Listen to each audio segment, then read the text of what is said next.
नमस्कार दोस्तों, RDGS classes में आपका स्वागत है। चलिए हम लोग क्लास 11th का NCERT 360 आज पढ़ेंगे। NCERT 360 क्लास 6 से 12 और शास्त्र क्लास 11 का अध्याय 2 आज हम लोग पढ़ेंगे। अध्याय 2 भारतीय अर्थव्यवस्था 1950 से 1990। भारत में किस योजना का मुख्य उद्देश्य विकास की एक ऐसी प्रक्रिया प्रारंभ करना है जो रहन सहन के स्तर को ऊंचा उठाए तथा लोगों के लिए समृद्ध एवं वैविध्यपूर्ण जीवन के नए अवसर उपलब्ध कराएगी। आंसर ए हो जाएगा प्रथम पंचवर्षीय योजना। भारत में किस योजना का मुख्य उद्देश्य विकास की एक ऐसी प्रक्रिया प्रारंभ करना है जो रहन सहन के स्तर को ऊंचा उठाए तथा लोगों के लिए समृद्ध एवं वैविध्यपूर्ण जीवन के नए अवसर उपलब्ध कराएगी। प्रथम पंचवर्षीय योजना।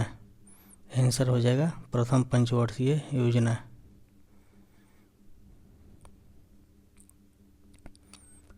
कितने वर्षों के ब्रिटिश शासन के बाद भारत अपने भाग्य के विधाता बन गया? 200 वर्षों बाद। कितने वर्षों के ब्रिटिश शासन के बाद भारत अपने भाग्य के विधाता बन गया? 200।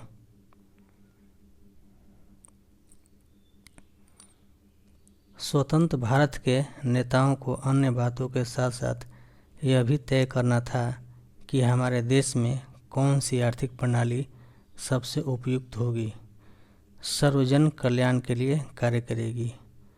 आंसर बी हो जाएगा सर्वजन कल्याण के लिए कार्य करेगी।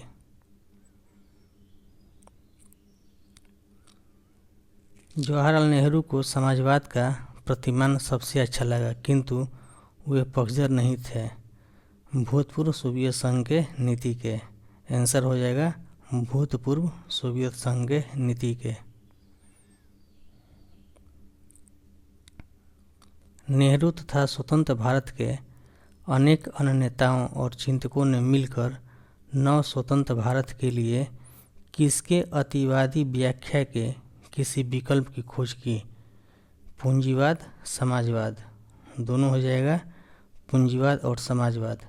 नेहरू तथा स्वतंत्र भारत के अनेक अन्य नेताओं और चिंतकों ने मिलकर नव स्वतंत्र भारत के लिए पूंजीवाद तथा समाजवाद के अतिवादी व्याख्या के किसी विकल्प की खोज की। आंसर सी हो जाएगा ए और बी दोनों, पूंजीवाद और समाजवाद।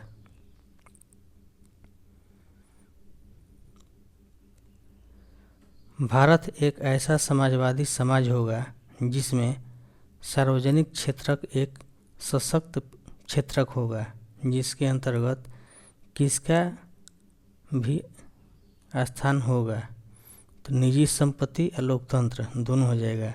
भारत एक ऐसा समाजवादी समाज होगा जिसमें सार्वजनिक क्षेत्रक एक सशक्त क्षेत्रक होगा, जिसके अंतर्गत निजी संपत्ति और लोकतंत्र का भी स्थान होगा। आंसर सी हो जाएगा ए और बी दोनों, निजी संपत्ति और लोकतंत्र।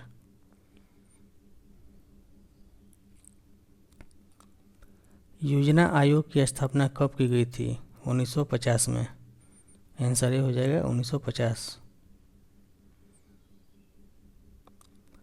पंचवर्षीय योजनाओं के लक्ष्य क्या हैं? समृद्धि एवं आधुनिकीकरण, आत्मनिर्भरता, समानता। उपयुक्त में से सभी। आंसर डी हो जाएगा उपयुक्त में से सभी। पंचवर्षीय योजनाओं के लक्ष्य क्या हैं? समृद्धि एवं आधुनिकीकरण, आत्मनिर्भरता, समानता। उपयुक्त में से सभी आंसर हो जाएगा।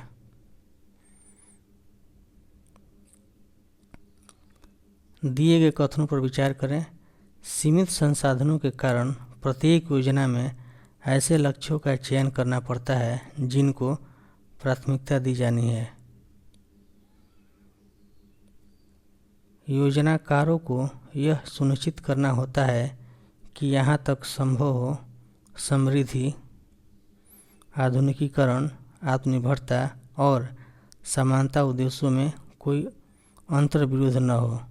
उपयुक्त कथन में से कौन सा कथन सही है? ए और बी दोनों, एक और दो दोनों सही है।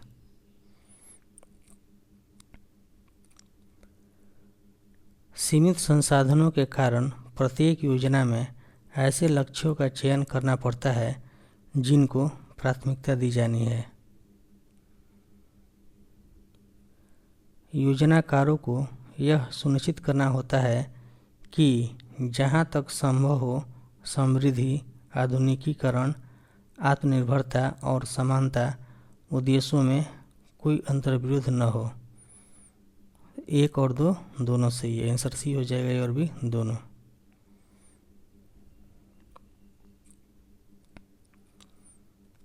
देश में वस्तुओं और सेवाओं की उत्पादन क्षमता में वृद्धि इनमें से किसका अर्थ है? समृद्धि का। आंसर ए हो जाएगा समृद्धि का।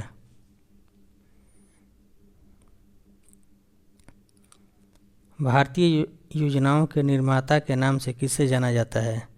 महालनोबिस को। Answer B Mahalanobis.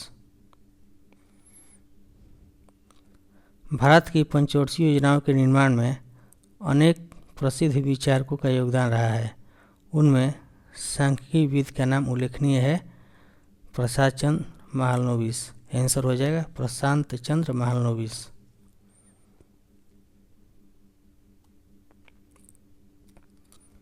किसने कोलकाता में भारतीय सांख्यिकी संस्थान ISI स्थापना की? महालनोबिस ने। द्वितीय पंचवर्षीय योजना के दौरान किसने भारत के आर्थिक विकास के लिए भारत तथा विदेशों से प्रतिष्ठित अर्थशास्त्रियों को आमंत्रित किए जाने की सलाह दी? महालनोबिस ने। निम्नलिखित कथनों पर विचार करें। अर्थशास्त्र की भाषा में आर्थिक समृद्धि का प्रमाणिक सूचक सकल घरेलू उत्पाद GDP में निरंतर वृद्धि है। GDP एक वर्ष की अवधि में देश में हुए सभी अंतिम वस्तुओं और सेवाओं के उत्पादन का बाजार मूल्य होता है। उपर्युक्त कथन में कौन सा कथन सत्य है? तो ए और बी।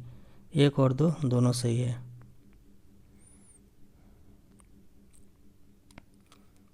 देश का सकल घरेलू उत्पाद देश की अर्थव्यवस्था के विभिन्न क्षेत्रकों से प्राप्त होता है। ये क्षेत्रक हैं कृषि क्षेत्र, औद्योगिक क्षेत्रक, सेवा क्षेत्रक।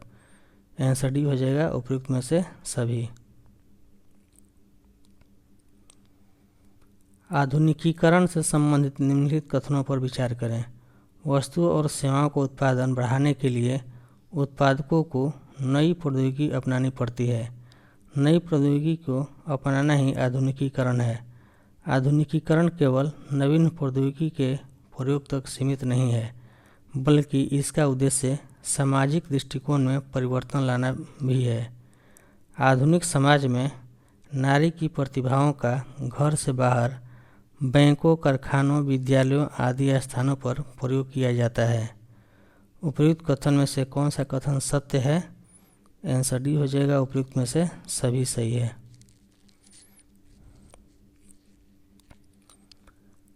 आत्मनिर्भरता के संबंध में निम्न दिए गए कथनों पर विचार करें। आत्मनिर्भरता कोई राष्ट्र आधुनिकीकरण और आर्थिक समृद्धि अपने अथवा अन्य राष्ट्रों से आयातित संसाधनों के प्रयोग के द्वारा कर सकता है।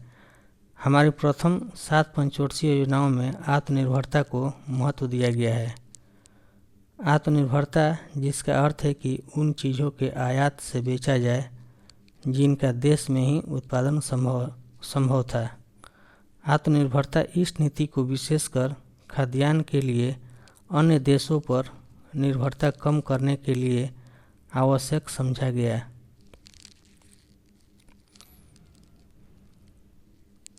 उपयुक्त कथन में से कौन सा कथन सत्य है? तो उपयुक्त में से सभी सही है। आंसर डी हो जाएगा उपयुक्त में से सभी सही है।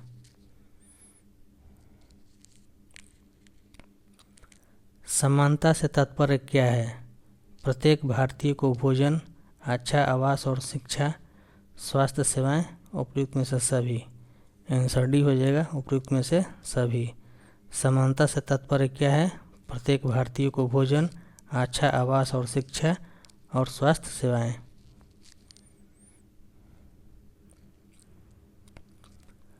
उन्नीस 1950 से 1990 तक कुल कितनी पंचवर्षीय योजनाएं समृद्धि, आधुनिकीकरण, आत्मनिर्भरता और समानता इन लक्ष्यों के प्राप्त करने में प्रयासरत रही है।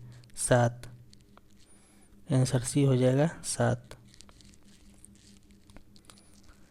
स्वतंत्रता प्राप्ति के बाद भारतीय कृषि में एक क्रांति का संचार कैसे किया? भू सुधारों, उच्च पैदावार वाली किस्म के बीजों के प्रयोग द्वारा, ए और बी दोनों। आंसर सी हो जाएगा ए और बी दोनों। स्वतंत्रता प्राप्ति के बाद भारतीय कृषि में एक क्रांति का संचार कैसे किया? भू सुधारों, उच्च पैदावार वाली किस्म के बीजों के प्रयोग द्वारा। दोनों सही है, ए और बी दोनों। निम्नलिखित कथनों पर विचार करें। स्वतंत्रता प्राप्ति के समय देश की भूधारण पद्धति में जमींदार, जागीरदार आदि का वर्चस्व था। जमींदार, जागीरदार ये खेतों में कोई सुधार किए बिना मात्र लगान की वसूली किया करते थे। भारतीय कृषि क्षेत्र की निम्न उत्पादकता के कारण भारत को संयुक्त राज्य अमेरिका यूएसए से अनाज का आयात करना पड़ा। उपयुक्त कथन में से कौन सा कथन असत्य है? तो आंसर डी हो जाएगा, इनमें से कोई नहीं, कोई भी असत्य नहीं है, सभी सही है। किसी व्यक्ति की कृषि भूमि के स्वामित्व की अधिकतम सीमा का निर्धारण करना इस नीति का उद्देश्य था। कुछ लोगों में भू स्वामित्व के संकेंद्रण को कम करना। किसी व्यक्ति की कृषि भूमि के स्वामित्व की अधिकतम सीमा का निर्धारण करना इस नीति का उद्देश्य था। कुछ लोगों में भू स्वामित्व के संकेंद्रण को कम करना। बिचौलियों के उन्मूलन का नतीजा यह था कि लगभग कितने लाख काश्तकारों का सरकार से सीधा संपर्क हो गया तथा वे जमींदारों के द्वारा किए जा रहे शोषण से मुक्त हो गए। 200।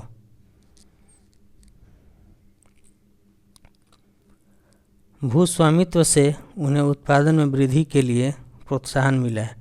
इसका परिणाम है इससे कृषि उत्पादन में वृद्धि हुई।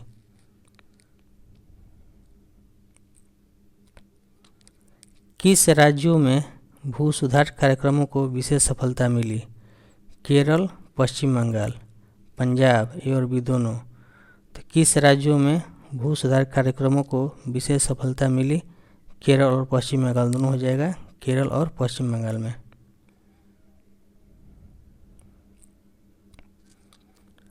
स्वतंत्रता के समय देश की कितना प्रतिशत जनसंख्या कृषि पर आश्रित थी? 75%। हरित क्रांति से पहले भारत की कृषि किस पर निर्भर थी? मानसून। आंसर हो जाएगा मानसून पर। औपनिवेशिक काल का कृषि गतिरोध हरित क्रांति से अस्थायी रूप से समाप्त हो गया। इसका तात्पर्य है उच्च पैदावार वाली किस्मों के बीजों HYV के प्रयोग से है। विशेषकर गेहूं तथा चावल उत्पादन में वृद्धि से HYV बीजों के प्रयोग के लिए पर्याप्त मात्रा में उर्वरकों, कीटनाशकों तथा निश्चित जल पूर्ति की भी आवश्यकता थी। उपयुक्त कथन में से कौन सही है? तो आंसर डी हो जाएगा और उपयुक्त में से सभी सही है। हरित क्रांति के पहले चरण का काल है लगभग 1960 के दशक के मध्य से 1970 के दशक के मध्य तक। HYV बीजों का प्रयोग किस राज्यों तक ही सीमित रहा?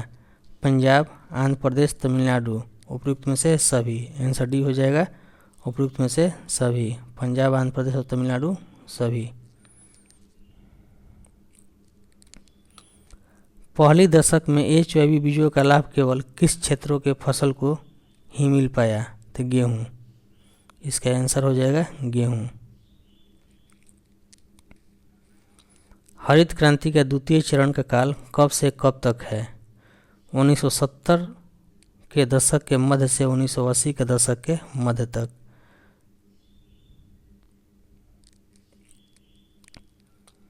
हरित क्रांति के द्वितीय चरण 1970 के दशक के मध्य से 1980 के दशक के मध्य तक निम्नलिखित परिणाम हुए। HYV बीजों की प्रौद्योगिकी का विस्तार कई राज्यों तक पहुंचा और कई फसलों को लाभ हुआ। हरित क्रांति प्रौद्योगिकी के प्रसार से भारत को खाद्यान्न उत्पादन में आत्मनिर्भरता प्राप्त हुई। भारत अपने खाद्य संबंधी आवश्यकताओं की पूर्ति के लिए अमेरिका या किसी अन्य देश की कृपा पर निर्भर नहीं थे।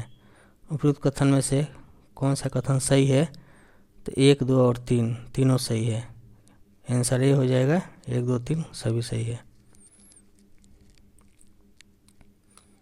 किसानों द्वारा उत्पादन का बाजार में बेचा गया अंश कहलाता है विपणित अधिशेष। सरकार पर्याप्त खाद्यान्न प्राप्त कर सुरक्षित स्टॉक बना सकी, जिससे खाद्यान्नों की कमी के समय प्रयोग किया जा सकता था। हरित क्रांति के कारण। हरित क्रांति से देश बहुत लाभान्वित हुआ है, पर यह प्रौद्योगिकी पूरी तरह निरापद नहीं है। इसका सही कारण क्या है? एक जोखिम यह था कि इससे छोटे और बड़े किसानों के बीच असमानताएं बढ़ने की संभावनाएं थीं। केवल बड़े किसान अपेक्षित आगतों को खरीदने में सक्षम थे। इन फसलों में कीटनाशकों के आक्रमण की भी संभावनाएं अधिक होती हैं। सौभाग्यवश सरकार द्वारा किए गए कुछ उपायों के कारण ये आशंकाएं सत्य साबित नहीं हुई। उपयुक्त कथन में से कौन सा कथन सत्य है? उपयुक्त में से सभी सही है। आंसर डी हो जाएगा। उपयुक्त में से सभी सही है। नीचे कथन और कारण दिया गया है, इस पर विचार करें। कथन: सरकार द्वारा स्थापित अनुसंधान संस्थानों की सेवाओं के कारण छोटे किसानों के जोखिम भी कम हो गए, जो कीटनाशकों के आक्रमण से उनकी फसलों की बर्बादी का कारण थे। कारण: यदि सरकार ने इस प्रौद्योगिकी का लाभ छोटे किसानों को उपलब्ध कराने के लिए व्यापक प्रसार नहीं किए होते तो इस क्रांति का लाभ केवल धनी किसानों को ही मिलता।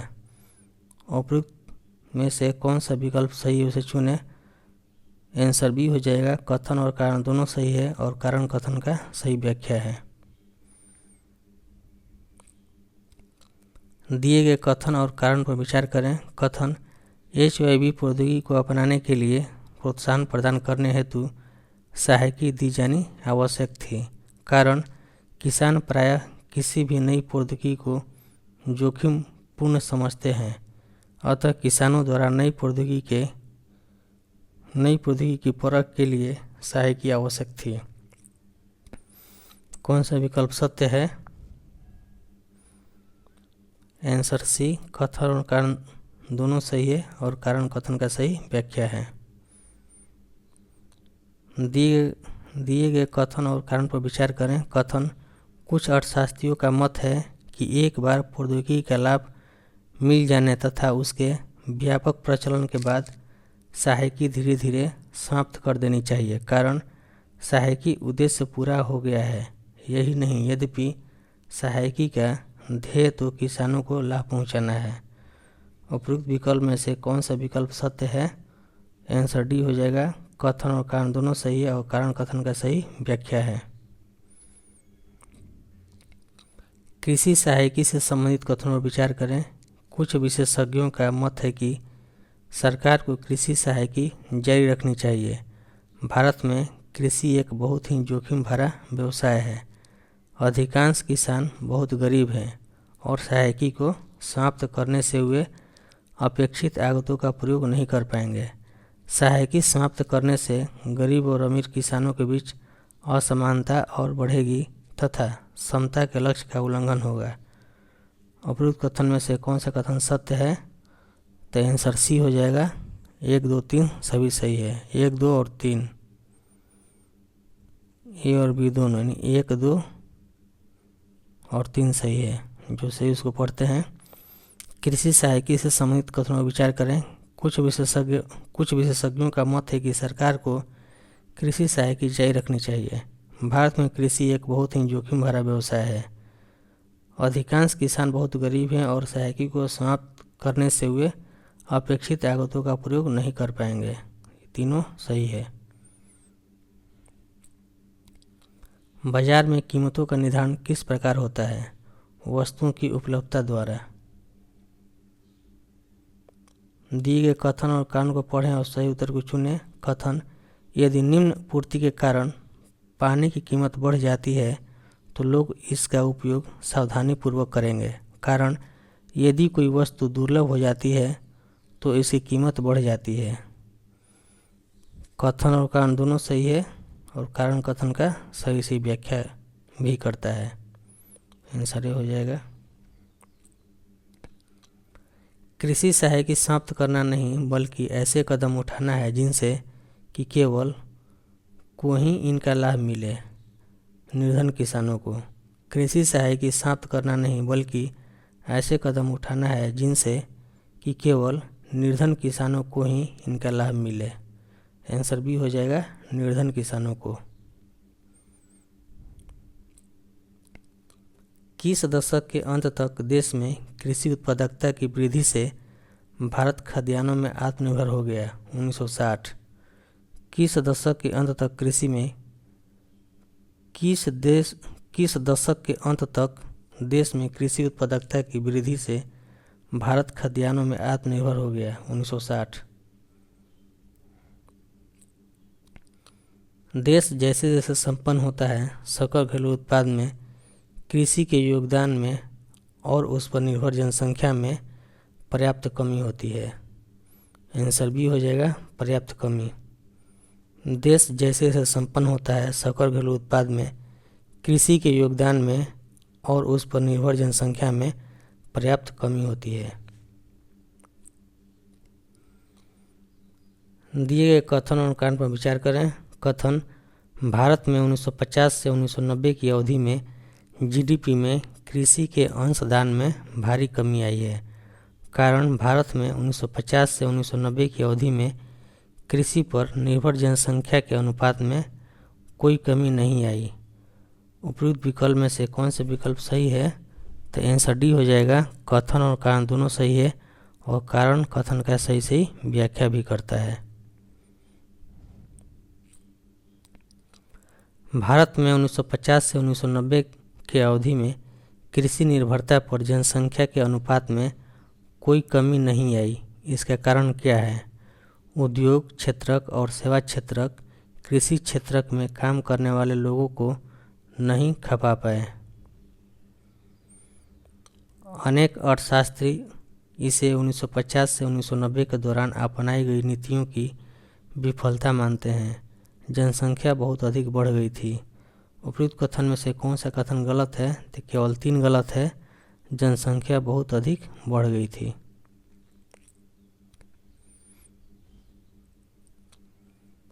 अर्थशास्त्रियों ने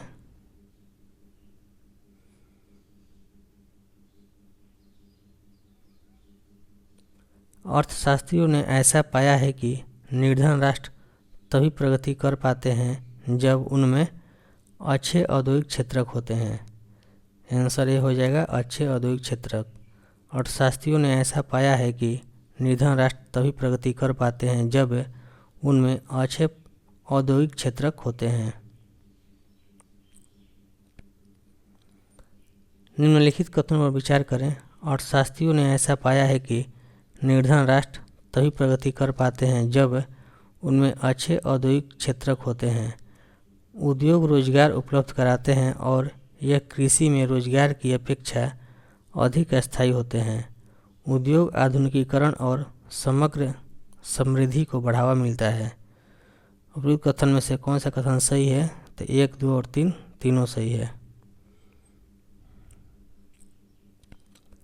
दिए गए निम्नलिखित कथनों पर विचार करें। पंचवर्षीय योजनाओं में औद्योगिक विकास पर अत्यधिक बल दिया गया था। स्वतंत्रता के समय भारत में बहुत कम उद्योग थे। अधिकांश उद्योग सूती वस्त्र, पटसन आदि तक ही सीमित थे। यदि अर्थव्यवस्था का विकास करना था तो हमें ऐसे औद्योगिक आधार का विस्तार करने की आवश्यकता थी जिसमें विविध प्रकार के उद्योग हों। जमशेदपुर और कोलकाता में लोहा व इस्पात की सुप्रबंधित फर्म थी। उपयुक्त कथन में से कौन सा कथन सत्य है? तो आंसर डी हो जाएगा। उपयुक्त में से सभी सत्य है। भारतीय औद्योगिक विकास के संबंध में निम्नलिखित कथनों पर विचार करें। स्वतंत्रता प्राप्ति के समय भारत के उद्योगपतियों के पास भारतीय अर्थव्यवस्था के विकास हेतु उद्योगों में निवेश करने के लिए अपेक्षित पूंजी नहीं थी। स्वतंत्रता प्राप्ति के समय इतना बड़ा बाजार भी नहीं था जिसमें उद्योगपतियों को मुख्य परियोजनाएं शुरू करने के लिए प्रोत्साहन मिलता है। उपरोक्त कथन में से कौन सा कथन सत्य है? तो ए और बी यानी 1 और 2 दोनों सत्य है।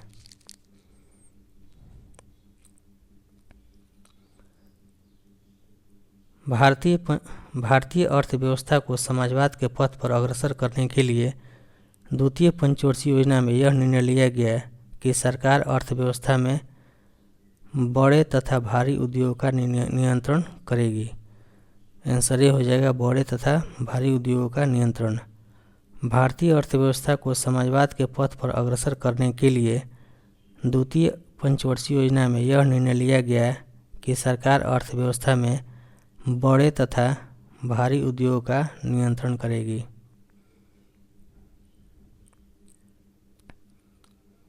भारी उद्योगों पर नियंत्रण रखने के लिए सरकार के लक्ष्य के अनुसार किस औद्योगिक नीति प्रस्ताव को अंगीकार किया गया? 1956।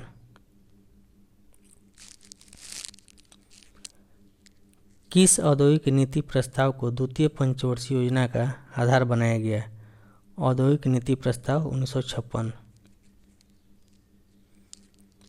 द्वितीय योजना में ही समाज के समाजवादी स्वरूप का आधार तैयार करने का प्रयास किया गया। इस प्रस्ताव के अनुसार उद्योगों को कितने वर्गों में वर्गीकृत किया गया? 3। द्वितीय योजना में ही समाज के समाजवादी स्वरूप का आधार तैयार करने का प्रयास किया गया। इस प्रस्ताव के अनुसार उद्योगों को निम्न वर्गों में वर्गीकृत किया गया। प्रथम वर्ग में वे उद्योग शामिल थे जिन पर सरकार का अनन्य स्वामित्व था। दूसरे वर्ग में वे उद्योग शामिल थे जिनके लिए निजी क्षेत्र सार्वजनिक क्षेत्र के साथ मिलकर प्रयास कर सकते थे, परंतु जिनमें नई इकाइयों को शुरू करने की एकमात्र जिम्मेदारी राज्य की होती है। तीसरे वर्ग में वे उद्योग शामिल थे जो निजी क्षेत्र के अंतर्गत आते थे। आंसर डी हो जाएगा उपयुक्त में से सभी सही है। निम्नलिखित कथनों पर विचार करें। उत्पादन बढ़ाने का लाइसेंस केवल तभी दिया जाता था जब सरकार इस बात से आश्वस्त होती थी कि अर्थव्यवस्था में बड़ी मात्रा में वस्तुओं की आवश्यकता है। 1955 में ग्राम तथा लघु उद्योग समिति, जिसे करवे समिति भी कहा जाता था, इसने इस बात की संभावना पर विचार किया कि ग्राम विकास को प्रोत्साहित करने के लिए लघु उद्योग का प्रयोग किया जाए। लघु उद्योग की परिभाषा किसी इकाई की परिसंपत्तियों के लिए दिए जाने वाले अधिकतम निवेश के संदर्भ में दी जाती है। तो 1, 2 और 3 तीनों सही है। लघु औद्योगिक इकाई के संबंध में कौन सा कथन सही है? समय के साथ साथ निवेश की सीमा भी बदलती रही है। 1950 में लघु औद्योगिक इकाई उसे कहा जाता था जो 5 लाख रुपये का अधिकतम निवेश करती थी। इस समय 1 करोड़ रुपये का अधिकतम निवेश किया जा सकता है। आंसर डी हो जाएगा उपयुक्त में से सभी सही है।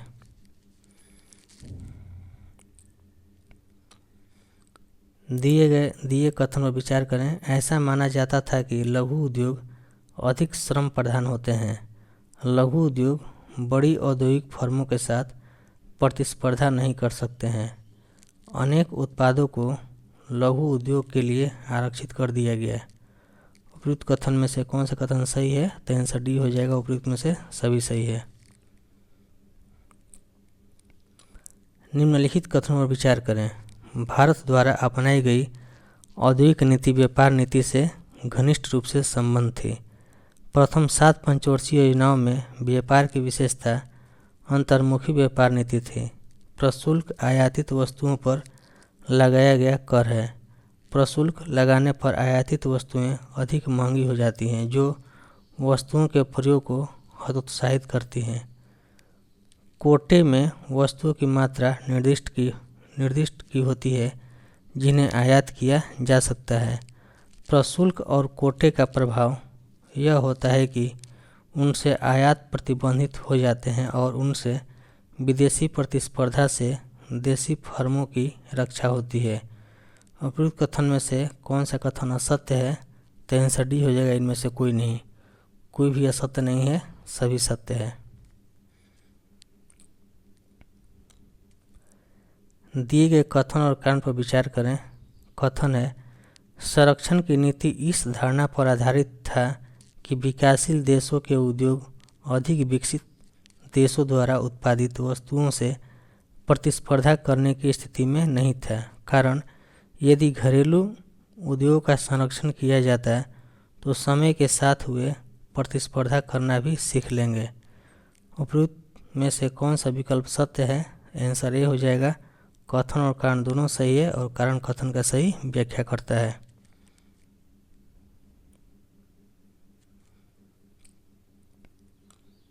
यदि आयातों पर प्रतिबंध लगाया जाता था तो विलासिता की वस्तुओं के आयात पर विदेशी मुद्रा खर्च होने की संभावना बढ़ जाती। आंसर बी हो जाएगा, खर्च होने की संभावना बढ़ जाती। किस दशक के मध्य तक निर्यात संवर्धन पर कोई गंभीर विचार नहीं किया गया था? 1980 के। किस दशक के मध्य तक निर्यात संवर्धन पर कोई गंभीर विचार नहीं किया गया था? 1980 के दशक के मध्य तक।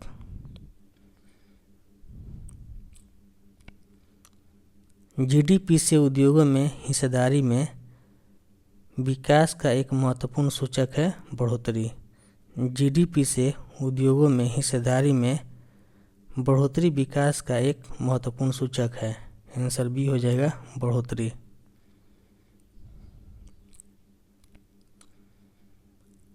लघु उद्योगों के संवर्धन से उन लोगों को अवसर प्राप्त हुए जिनके पास व्यवसाय में प्रवेश करने के लिए बड़े फर्मों को प्रारंभ करने हेतु पूंजी नहीं थी।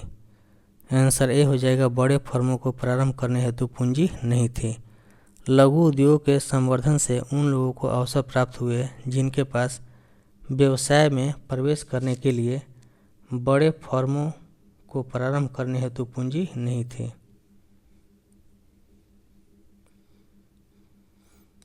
विदेशी प्रतिस्पर्धा के प्रति संरक्षण से उन क्षेत्रों में देसी उद्योगों का विकास हुआ जिनका विकास अन्यथा संभव नहीं था। इलेक्ट्रॉनिकी व ऑटोमोबाइल। आंसर बी हो जाएगा, इलेक्ट्रॉनिकी व ऑटोमोबाइल। विदेशी प्रतिस्पर्धा के प्रति संरक्षण से उन क्षेत्रों में देसी उद्योगों का विकास हुआ जिनका विकास अन्यथा संभव नहीं था। इलेक्ट्रॉनिकी व ऑटोमोबाइल। दिए गए कथन और कारण पर विचार करें। कथन है, भारतीय अर्थव्यवस्था की समृद्धि में सार्वजनिक क्षेत्र द्वारा किए गए योगदान के बावजूद कुछ अर्थशास्त्रियों ने सार्वजनिक क्षेत्र के अनेक उद्यमों के निष्पादन की कड़ी आलोचना की है। कारण, सरकार वैसी क्षेत्र पर भी एकाधिकार जमाए रखे जिसको निजी क्षेत्र भी उपलब्ध करा सकते थे। आंसर ये हो जाएगा, कथन और कारण दोनों सही है और कारण कथन का सही व्याख्या भी करता है।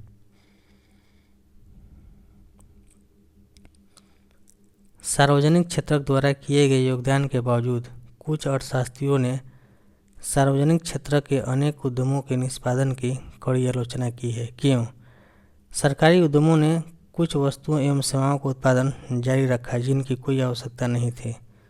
दूरसंचार सेवा उद्योग को सार्वजनिक क्षेत्र में आरक्षण प्रदान किया गया, जबकि देखा गया कि निजी क्षेत्र के फर्म भी उपलब्ध करा सकते हैं।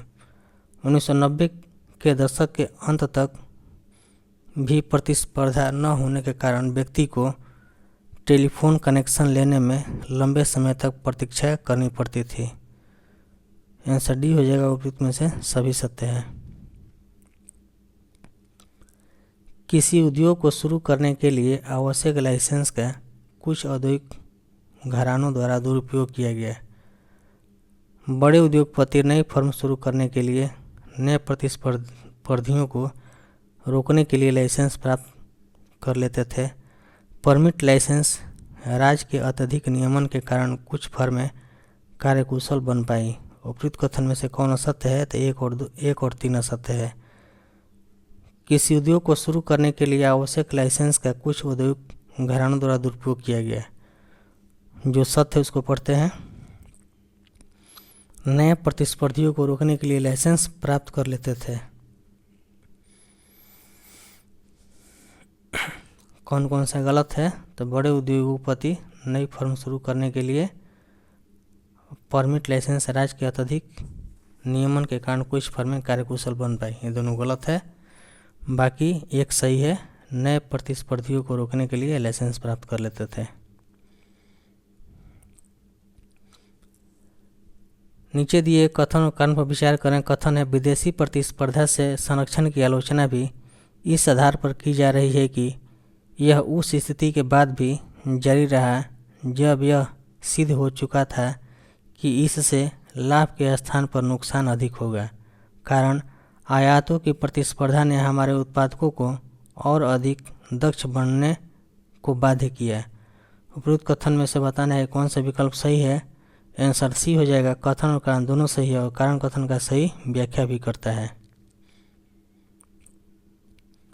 निम्नलिखित कथनों पर विचार करें। आयातों की प्रतिस्पर्धा ने हमारे उत्पादकों को और अधिक दक्ष बनाने को बाध्य किया।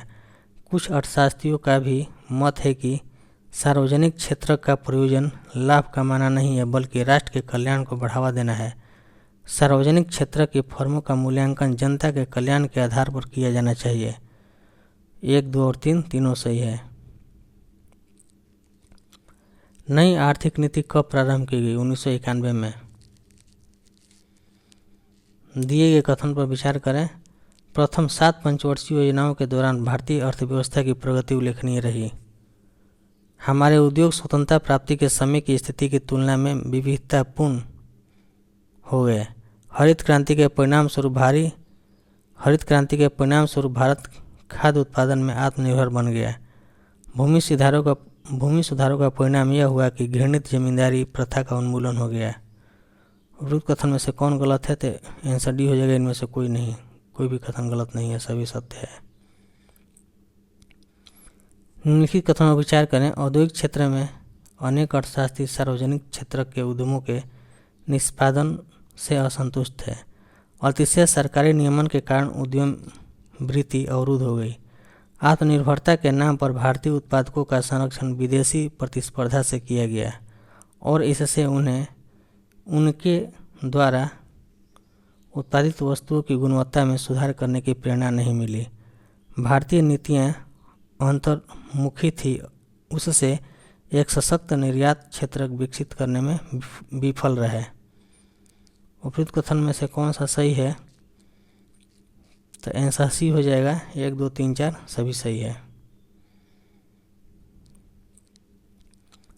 दिए गए कथन पर विचार करें। बदलते हुए वैश्विक आर्थिक परिदृश्य के प्रसंग में यह सर्वत्र महसूस किया जा रहा था कि आर्थिक नीति में सुधार करने की आवश्यकता है। भारतीय अर्थव्यवस्था को और अधिक सफल बनाने के लिए 1991 में एक नई आर्थिक नीति शुरू की गई। उपयुक्त कथन में से कौन सा कथन गलत है? तो आंसर डी हो जाएगा। इनमें से कोई नहीं, सभी सत्य है। दिए गए कथन पर विचार करें। बदलते हुए वैश्विक आर्थिक परिदृश्य के प्रसंग में यह सर्वत्र महसूस किया जा रहा था कि आर्थिक नीति में सुधार करने की आवश्यकता है। भारतीय अर्थव्यवस्था को और अधिक सफल बनाने के लिए 1991 में एक नई आर्थिक नीति शुरू की गई। तो उपयुक्त में से सभी सही है, कोई भी गलत नहीं है, सभी सही है। आंसर डी हो जाएगा। इनमें से कोई नहीं, सभी सही है।